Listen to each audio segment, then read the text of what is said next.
আজকের ভিডিওটি করছি যে কিভাবে সপ্তাহে একবার গাছের যত্ন নেবেন, বিশেষ করে খুব ভালো ফুল পেতে হলে, যেটা করা অত্যন্ত জরুরি।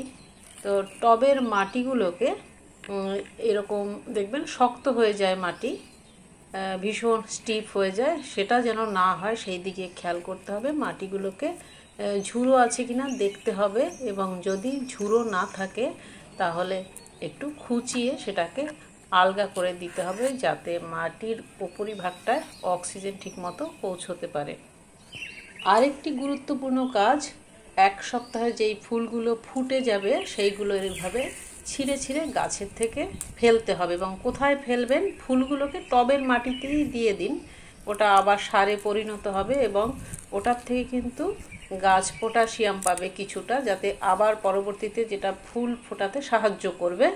এটা গাছে শুকনো ফুল থাকলে কি হয়, ফুলটাকে মানে শুকিয়ে ফেলার জন্য গাছের একটা এনার্জি ক্ষয় হয়, সেটা যাতে না হতে হয় সেই জন্য আপনি আগে থেকেই এরকমভাবে চিমটি কেটে শুকনো ফুলগুলো যদি সরিয়ে দিতে পারেন, তাহলে খুব তাড়াতাড়ি আবার নতুন কুঁড়ি চলে আসে।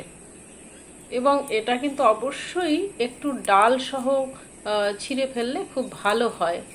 আর একটা হচ্ছে, দেখবেন গাছের গোড়ায় মানে এক সপ্তাহ অন্তর অন্তরই কিছু আগাছা জন্মে যায়, সেই আগাছাগুলো গাছের মাটির খাবার খেয়ে ফেলে। সেটা যাতে না হয় সেই জন্য আগে থেকেই একটু খেয়াল রাখতে হবে, চোখ রাখতে হবে যে কোনো আগাছা উঠেছে কিনা, এবং সেগুলোকে ভালোভাবে উপড়ে ফেলতে হবে। আর আরেকটা বিশেষ যত্ন হচ্ছে জল দেওয়াটা। যারা কোকোপিট মিশিয়ে গাছ লাগান, মানে গাছের মাটিতে, তাদের সপ্তাহে একবার জল দিলেও হয় কোনো কোনো গাছে, বা যদি থার্মোকলে লাগিয়ে থাকেন। আদারওয়াইজ সপ্তাহে কিন্তু দুবার জল দেওয়াটা খুবই জরুরি। আর মাটির টব হলে কোনো কোনো গাছের ক্ষেত্রে তো প্রতিদিনই জল দিতে হবে। সেটা একটু লক্ষ্য রাখতে হবে যে গাছের মাটি ভেজা আছে কিনা।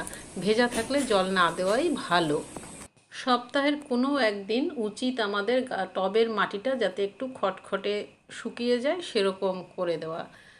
তাতে কিন্তু গাছে পচন ধরনের ভয়টা কম থাকে। তো এই ছিল আজকে গুরুত্বপূর্ণ 4টে সাপ্তাহিক যত্ন। আজ এই পর্যন্তই। সবাই খুব খুব খুব ভালো থাকুন আর গাছের যত্ন নিন, সঙ্গে নিজেদেরও। খুদা হাফেজ, নমস্কার।